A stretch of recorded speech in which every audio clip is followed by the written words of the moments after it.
So I just got back from the trail, and these are the habits that I'm noticing a lot of my intermediate riders have been struggling with for 10 or 20 years. So if you are a beginner rider or intermediate rider, I'm going to show you the habits that are causing your body positions to break down. My name is Mountain Bike Academy. No, my name is Dave Davidson. I'm the founder of Mountain Bike Academy, and I'm making this video for you because I'm on a mission to help solve the crash crisis in mountain biking through restoring athleticism. Now, what you've been told to do is to focus on things like body position, bike body separation. All these things are good, all of them are useful. However, the problem is the first habit that most riders are running into that I see, and it kills me that this is happening again, because it causes crashes, and it's the reason why you feel stuck and stiff. So when you get on your bike and you focus on a body position and you tell yourself, get low, for example, or get in the attack position, there's so many ways that I see people misunderstanding this. I wanted to do this video for you because when you do this, so to speak, the wrong way, it is something that just causes a lot of tightness and stiffness. So how you know this is happening to you, it's really simple. You get on the bike and you feel like you have to brace with your arms. So if you're getting low and you have to brace and nothing's really happening, in other words, you're not hitting a giant rock or hitting a big old G out, and you feel like you need to brace, and this part of your arm right here is super tight, like you're doing a bench press and struggling, straight up, it's because maybe you got low, but you didn't follow this principle. Now, the principle is we have two different types of movements in the body. We have dynamic movements and we have static movements, okay? So static movements resist movement, and dynamic movements are where we like move through a range of motion as we are riding the bike. So here's the thing too, like the entire coaching industry and everything is designed around, frankly, beginners and little kids and super athletes that just get it. And it leaves 90% of riders in the dust. And the reason why is because if you get low, but you've been sitting in a desk for 10 or 20 years, or maybe you're a good athlete, you have decent mobility, but you haven't got the proper muscle activations because you haven't done mountain biking in a long time, or maybe you've got injuries and your body's protecting itself from something like, let me just tell you that the reason why you're having to brace and you're getting low and you're still feeling like you're fighting the bike, it's not because you're not low enough, it's because you're getting low and you're doing it using the wrong type of motor control principles. So what you need to do is you first need to start being able to get low using the correct dynamic movements and the correct static movements, okay? So static, again, it resists motion, and so where that comes from, it starts with the core. So if you need to get low on the bike, think about a hinge with your hips. So if you're hinging at the hips, what you're really doing is you need to have something to hinge around, all right? So the stable things that we need are starting with the core. So the core is the thing that supports the torso. It creates a locked interface between the hips and the torso. So think about like your hip bones down here and your rib cage up here. These can't be flopping around, because if they're flopping around, then the power transfer of what's going on in the rest of the body goes into here, and we have to freeze up the rest of the body, and it ends up reversing everything. So let me know if that makes sense so far. Drop a comment below. Again, I'm really trying to help out with you guys out there that are stuck with your skills, and this is one of the #1 things that I see even with experienced riders. So if you feel that tension when you're bracing, comment below and say what's happening for you. I might even make you a video as well. So when you have this interface, again, the hips and the torso are kind of held together with the core, and they're nice and strong and solid. What you have is a stable base to move from. Now, this part of your body is also the heaviest part of the body, and it's the part of the body that when you're trying to get low to go over rocks and roots, you're trying to get stability, right? So just getting low gives you a little bit of stability, but how you get a ton of stability is you have a really solid interface. So the movement is we have activated muscles that hold the hips still and the torso together, all right? What this allows you to do is to move other body parts around those, around the torso, and use those like suspension. So technically, this is why riders who are really, really good and are able to go throw a leg over any bike, over any terrain, and do it confidently, it's the reason why is because they're just able to use their torso as like a counterweight for all the stuff that's happening on the trail. And when you have this ability and this skill, it makes you feel confident, it makes you feel assertive, it makes you feel like you're riding the bike, not the other way around, which is no fun.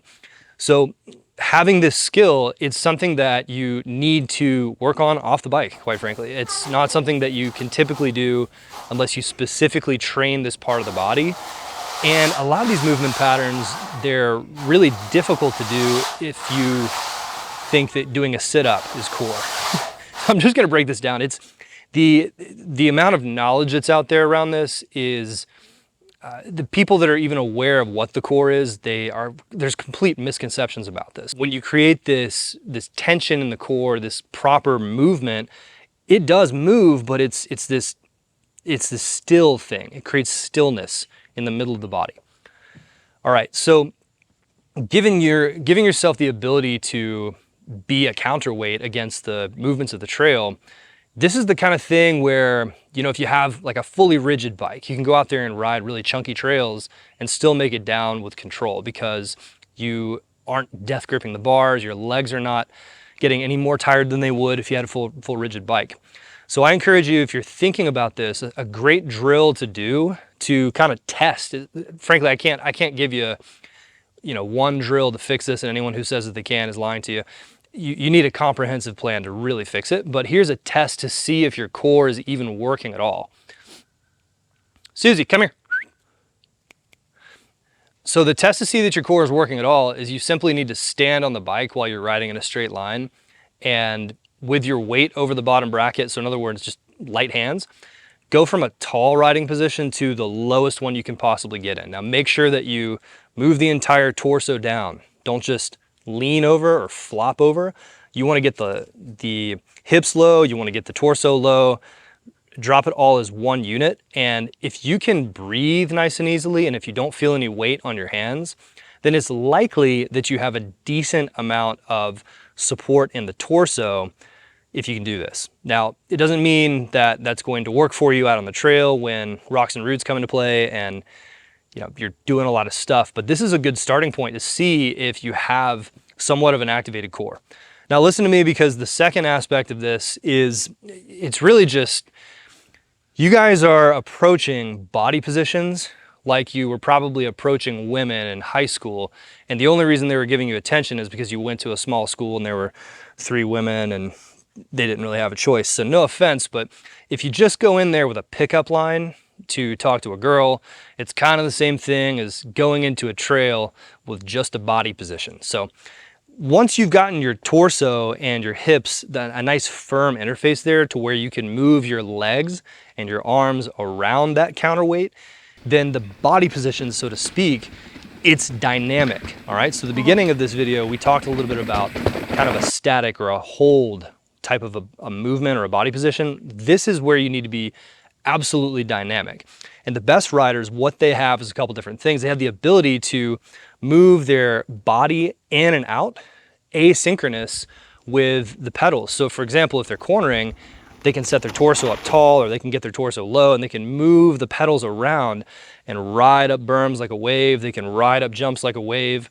They can go over rollers and rocks and roots like a wave, because they have this dynamic movement and this ability to adjust. So body position, you guys are thinking about it like right and wrong. I've got the body position or I don't have the body position, when in fact it's completely opposite of this. This is something that you have to work on, where you go deeper than that. You need to be able to know where the forces are going, forward, back, left, right, up, down, and you need to be able to simplify those forces down with kind of like a mountain biking movement, okay?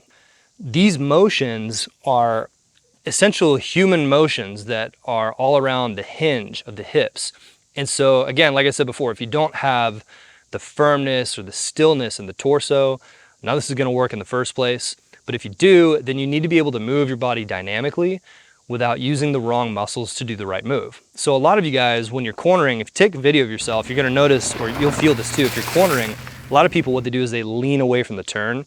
And that's a great indication that your body has no idea how to create space on the bike, and you're not really actually getting bike body separation. What you're really doing is you're creating a move that is static. Because when you go here and you're getting that arm extended like the coach told you or the YouTube video told you, you've actually created a static situation.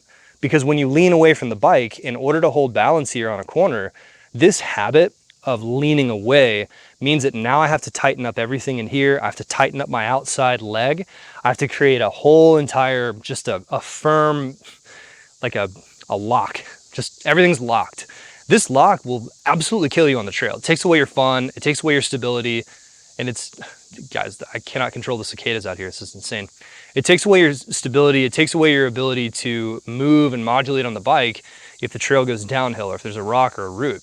So body position, you cannot think about it like this, okay, I've got my arm extended all the way, great. No, you just leaned away from the bike and now there's nowhere else for you to go, and you've created this tiny little static position where you've checked it off in your mind, but ultimately you can't balance, you can't move. So instead what you need to do is you have to make sure that you create space on the bike. So for example, with cornering, look at this video here. I've got an example where yes, you gotta get low. Yes, you gotta turn your hips towards where you wanna go. And also you tilt the bike over. These are all pretty basic fundamentals of cornering, but the way that it works is you gotta have the ability to move the bike around and be good up here and be good down here in all these different body positions, okay? So dynamic movement, what you're gonna notice is that you can move your arms, your legs, your feet, your hands, and the torso doesn't really do very much.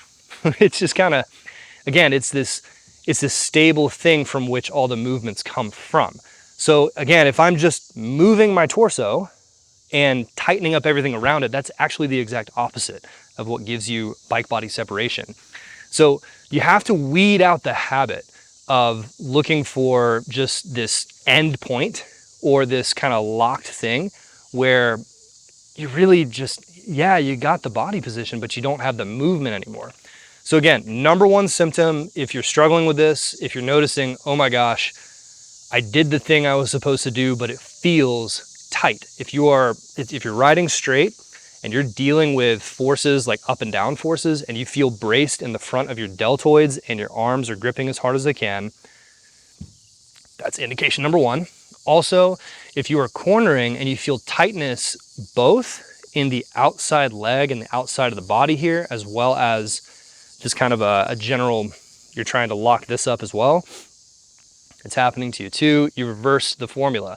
You've become very loose in the core and you've become very tight in, the part of the body that needs to move. Here's actually a really nice warning for you. So if you're a mountain biker looking to do jumps and you are noticing that the things I'm talking about in this video are happening to you on small jumps, warning, like this is a bad sign. If you are running into these patterns with all the other moves like cornering, rocks and roots, descending, if you're noticing these kind of tightnesses in those type of skills, the chances of you not struggling with this with jumping are next to zero, and the consequences are 10 times higher. So this is a great warning for you to know, hey, this is something I need to work on. This is something I need to get square with and really get good at. So the whole principle here is athletic first. Mountain biking is athletics first. It is a very demanding sport, and you cannot just rely on your bike out there to help you get through all these things. So if I had to start over again and do what I should have done the entire time and really just kind of start with building some core strength, obviously you can do some planks. They definitely help. Planks for 3 sets of 30 seconds. That's a great starting point for anybody watching this channel, especially if you're a beginner or you haven't been in shape in a long time. Another thing you can do too is something called a hollow hold. They're a lot harder, and it's something that can help you activate that core. Now the main thing is translating it to the mountain bike and working on the techniques that you need to work on so that you can do things like jumps and drops and not have the body position that's going to betray you, but rather one that's going to support you. Now, if you're listening to this video still and you're thinking to yourself, man, this really hits me where I know I need to work on, then congratulations, you're part of this movement, this mountain bike movement, where we are the athletic ones out there. We're the ones that are paying attention to this. So congratulations for being part of the movement. I appreciate you. Drop a like, drop a subscribe. Now, what I want you to do if you're an intermediate rider, especially if you're in your 30s, 40s, 50s, 60s, and beyond, I want you to go watch the new training I just made for 2025 that helps intermediate riders shred with confidence. It's 5 paths to mountain bike mastery, and I break it all down for you right there. Go watch it now. Links up here and links also in the description. I'll see you on the next one.